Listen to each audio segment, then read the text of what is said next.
তার জননাঙ্গে সমস্যা, এবং সেই জায়গাতে বিভিন্ন ধরনের ছোট ছোট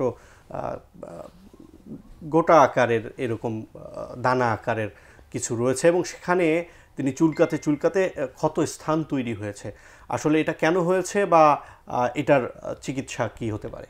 ধন্যবাদ দর্শক মণ্ডলী। এটা আপনার অ্যাকর্ডিং টু হিস্ট্রি আমার কাছে যেটা হচ্ছে এটা স্ক্যাবিস, হ্যাঁ, খুজলি যেটাকে আমরা বলি।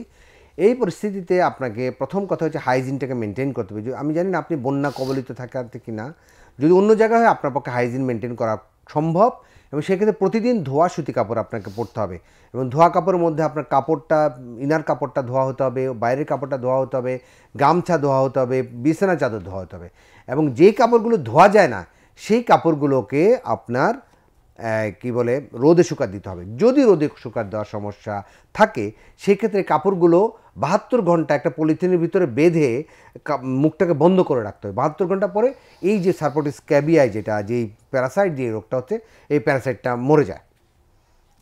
তো সেক্ষেত্রে এই জীবাণুটা থেকে আমরা মুক্তি পেলাম। এরপরে আমাদের কিছু স্পেসিফিক স্ক্যাবিসাইডাল ড্রাগস আছে, যেমন লরিক্স প্লাস লোশনটা আমরা ব্যবহার করতে পারি, এবং এই লরিক্স প্লাস লোশনটা মুখে মাথা ছাড়া সারা শরীরে আমরা ব্যবহার করতে পারি।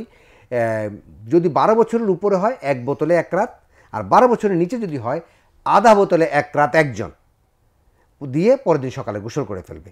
এই হচ্ছে বিষয়। এবং এই সিমটোমেটিক যদি চুলকানি থাকে, একটা আপনি যদি ওয়ার্কিং পিপল হন তাহলে ফেক্সোফেনাডিন গ্রুপের ড্রাগ খাবেন 180 মিলিগ্রাম প্রতিদিন করে। আর যদি নর্মাল, আপনি যদি এমনি নর্মাল হন, যদি ওয়ার্কিং খুব বেশি না থাকে, ড্রাইভিং বা অন্য কিছু না থাকে, তাহলে আপনি অ্যারাট্রল বা বেক্সিডাল বা এরকম লিভোসিট্রিজিনটা বা সিট্রিজিন জাতীয় কোনো ওষুধ আপনি খেতে পারেন। এই হচ্ছে বিষয়। সর্বোপরি আপনাকে যেটা করতে হবে, আপনার হাইজিনটা আপ টু দ্য মার্ক করতে হবে, এবং ওষুধগুলো খেলে আমাদের অভিজ্ঞতায় বইয়ের কথা হচ্ছে আপনি সম্পূর্ণ সুস্থ হয়ে যাবেন ইনশাআল্লাহ।